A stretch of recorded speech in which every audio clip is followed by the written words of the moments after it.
नमस्कार दोस्तों, आप सभी का स्वागत है आपके अपने YouTube चैनल पर। दोस्तों आज की वीडियो में बात करने वाले हैं ब्राइटकॉम ग्रुप स्टॉक के बारे में।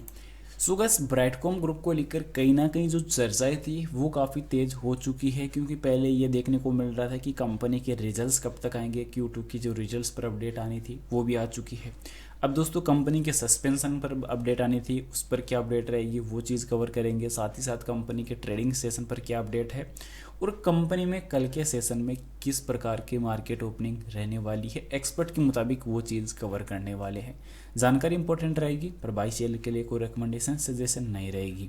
अब इस स्टॉक की प्राइस लास्ट सेशन की अगर हम चर्चा करें तो 8 रुपये 92 पैसे की क्लोजिंग हमें मिली। कंपनी के रिजल्ट्स घोषित किए गए, कंपनी के रिजल्ट्स जो थे वो ऑलरेडी फाइनली डिक्लेयर भी हो चुके हैं। पर यहाँ पे मेन चीज़ क्या देखने को मिल रही है, मेन मुद्दा ये है कि कंपनी के लास्ट रिजल्ट पर अच्छी खासी प्रॉफिट बुकिंग रही। कंपनी के दोस्तों जो लिस्टिंग फीस जो थी BSE की वो कंपनी ने पे आउट कर दी है, क्योंकि कंपनी ने लास्ट टाइम ही ऑफिशियल स्टेटमेंट यहाँ पे रिलीज़ कर दिया था कि कंपनी ने लिस्टिंग फीस जो है वो पे आउट कर दी है। ये चीज़ भी काफ़ी अच्छी निकल के आई, क्योंकि BSE की पे आउट कर दी चुकी है कंपनी। साथ ही साथ कंपनी आने वाले टाइम में अगर देखते हैं तो कहीं ना कहीं ये वीकली रिपोर्ट जो थी वो आने वाली थी, पर लास्ट टाइम जो वीकली रिपोर्ट थी वो भी देखने को मिले नहीं थी, क्योंकि लास्ट वीकली रिपोर्ट जो निकल के आई थी वो 8 दिसंबर को निकल के आई थी। यानी कि आज कंपनी की जो वीकली रिपोर्ट है वो आने वाली है और कभी भी आ सकती है, वो चीज़ भी मेंटेन है रहेगी।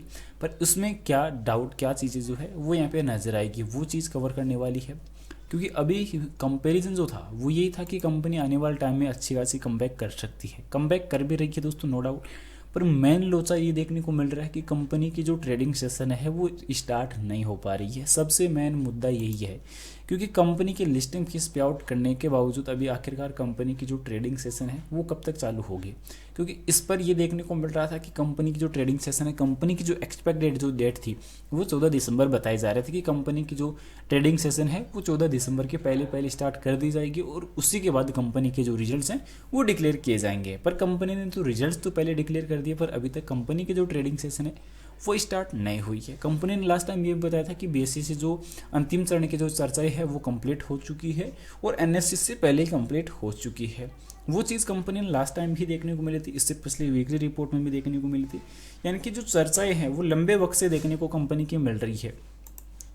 पर कंपनी के जो रिजल्ट्स थे वो आ चुके हैं, कंपनी के प्रॉफिट भी अच्छे खासे हुए हैं। पर इसके अलावा कंपनी ने ट्रेडिंग सेशन पर सस्पेंशन कब हटाया जाएगा इस चीज़ को अभी तक स्पष्ट नहीं किया, क्योंकि जिसमें कंपनी के शेयर पर एक्सचेंजों पर जो ट्रेड कर सकेंगे वर्तमान में पहले सप्ताह के दोस्तों कारोबारी सेशन पर ही ट्रेड होने वाले हैं। पहले दिन दोस्तों जेड श्रेणी में ट्रेड फॉर ट्रेड आधार पर ही ट्रेड उपलब्ध है, क्योंकि 14 मई को नेशनल स्टॉक एक्सचेंज ने कहा था कि ब्राइटकॉम ग्रुप के शेयरों में ट्रेडिंग 14 जून से तब तक निलंबित रहेगी जब तक कंपनी मास्टर सर्कुलर अनुपालन का यहाँ पे डेट जो नियमों का पालन नहीं करती है। और उसके बाद कंपनी के दोस्तों जेड श्रेणी में दोस्तों 15 दिन के बाद ही कंपनी को डाल दिया गया था।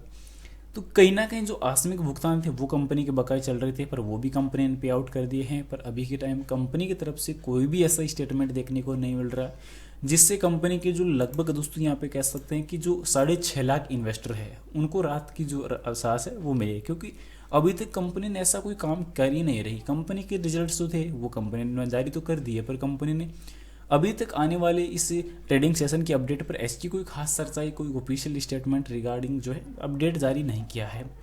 और यही चीज़ देखने को निवेशकों को खल रही है कि आखिरकार कंपनी की ट्रेडिंग सेशन कब तक स्टार्ट हो सकती है, क्योंकि जहाँ तक देखने को मिल रहा है कि इस महीने के अंत तक भी अगर कंपनी की जो ट्रेडिंग स्टार्ट हो जाती है तो Q3 का जो रिजल्ट्स है वो बेटर देन बेटर यहाँ पे पॉजिटिव आने की उम्मीद हम लगा सकते हैं।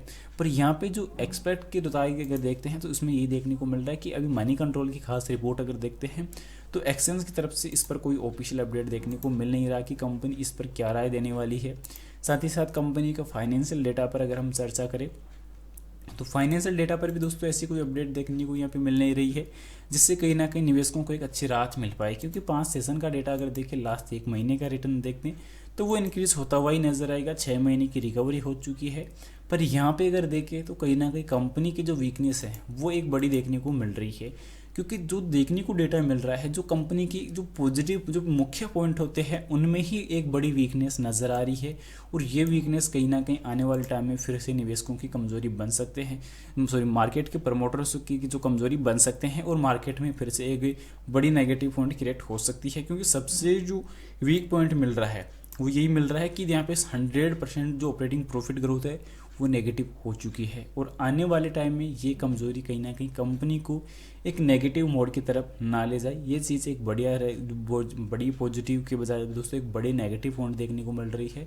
तो मैं तो आप लोगों को ये चीज़ सजेस्ट करूँगा। बाय सेल के लिए कोई रिकमेंडेशन सजेशन नहीं रहेगी, जानकारी ओनली एजुकेशन पर्पज़ के लिए रहेगी। इन्वेस्टमेंट करने से पहले अपनी फाइनेंशियल एडवाइजर की सलाह जरूर ले, या खुद की पर्सनल डीप रिसर्च जरूर से कर ले।